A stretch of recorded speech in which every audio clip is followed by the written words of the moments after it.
पल दो पल ड्रामे की आने वाली साथ तो बहुत ही ज़्यादा इंटरेस्टिंग होती हुई नजर आ रही हैं। जैसे कि अब आप लोग देखने जा रहे हैं कि एक बार फिर से रीता को रिजेक्ट कर दिया गया और सारा को पसंद कर लिया गया। लेकिन ये बात अब रीता की बर्दाश्त से बाहर है, क्योंकि रीता ने तो कभी सोचा भी नहीं था, लेकिन अब सारा ने तो कभी नहीं चाहा था कि अब वो अपनी बहन की खुशियों के आड़े आए। लेकिन अब उसकी किस्मत में अब दर बदर भटकना ही लिखा है। लेकिन अब रीता चौक अब बहुत ही ज़्यादा मायूस हो जाएगी और इसी मायूसी में अब वो उसी लड़के के साथ अफेयर चला लेगी, क्योंकि अब वो लड़का तो उसे शादी के वादे भी कर चुका है। तब उसे ऐसे लगेगा कि अब वही लड़का उसकी आखिरी उम्मीद है और उसी के साथ ही उसकी शादी हो सकती है। हालांकि ये जो वो करने जा रही है ये बिल्कुल ही गलत है, क्योंकि वो लड़का तो एक धोखेबाज लड़का है।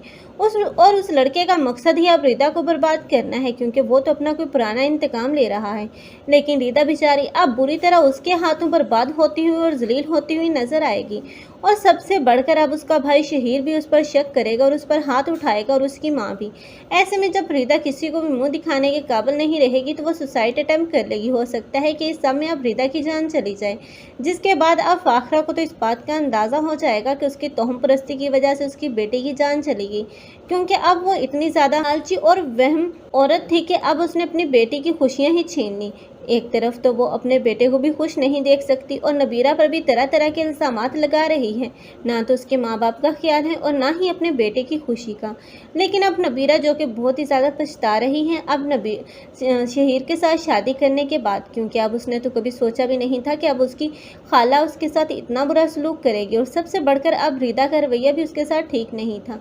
लेकिन अब रीता को तो एहसास हो ही जाएगा। लेकिन दूसरी तरफ अब वफा है, जिसके कारनामे अब सबके सामने आ ही जाएंगे, क्योंकि वफा आहिस्ता आहिस्ता अपनी मोहब्बत के जाल में अब बासत को फंसाना शुरू कर देगी।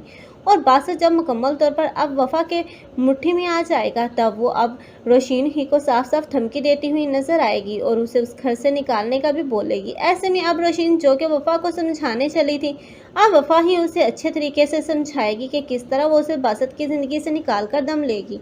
और आखिरकार वो ऐसे ही करती हुई नजर आएगी। अब रोशीन और नबीरा दोनों बहनों की जिंदगियों में ही बहुत ही ज़्यादा मुश्किलात देखने को मिलेंगी। आप लोगों को ये ड्रामा कैसे लग रहा है, कमेंट सेक्शन में अपनी कीमती राय के इज़हार लाजमी करें। मज़ीद ऐसे रिव्यूज़ के लिए हमारे चैनल को लाजमी सब्सक्राइब कर लें। अगर आप लोगों को हमारी वीडियो अच्छी लगी हो तो वीडियो को लाइक करना मत भूलिएगा। अल्लाह हाफिज़।